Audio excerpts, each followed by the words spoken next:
আজকে ২৯শে নভেম্বর ২০২৪ মেঘের pre test পরীক্ষা শেষ হলো। আমরা দুজনে এসেছি বগুড়ার মহাস্থানগড়ে বেড়াতে। আমরা প্রথমে সান্তাহার থেকে ট্রেনে করে বগুড়া, তারপরে আমরা মহাস্থানগড়ে এসেছি অটো রিক্সার যোগে। এই যে এটি দেখতে পাচ্ছেন, এটি বেহুলার বাসর ঘর। আমরা প্রথমে গিয়েছিলাম মহাস্থানগড় জাদুঘর, তারপরে ভাসুরিয়ার শিলাদেবীর ঘাট। আমরা এখন এসেছি মহাস্থানগড়ের এই যে গোকুলে অবস্থিত বেহুলার বাসর ঘরে। এটা আমরা বাসর ঘরের একদম টপে উঠেছি। এই যে দেখতে পাচ্ছেন মেঘ বসে আছে আর আমি ভিডিওটা করছি। ধাপে ধাপে ধাপে উঠেছি অনেক উঁচুতে। যে উঁচু থেকে চারিদিকে ভিউটা দেখেন, প্রচুর সবুজ, একদম সবুজের প্রাণপ্রাচুর্য। আর নিচে খুব সুন্দর একটা গার্ডেন আছে, ওই দূরে দেখা যাচ্ছে গার্ডেনটি।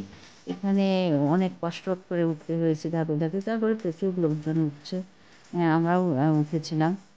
তো জায়গাটি খুবই সুন্দর আর প্রচুর রৌদ্র উজ্জ্বল একটি দিন ছিল। শীতের তীব্রতা একদমই ছিলই না বলতে গেলেই হয়। কিন্তু খুবই মনোরম একটা চমৎকার একটা দৃশ্য ছিল। দূরে খোলা মাঠ দেখা যাচ্ছে, উন্মুক্ত আকাশ, গাছপালা, প্রকৃতি অদ্ভুত সুন্দর, একদম সবুজ, খুব সুন্দর। তো আপনারাও আমাদের সাথে দেখতে থাকুন একটি heritage site, world heritage site বেহুলার বাসর ঘর এবং মহাস্থানগড়।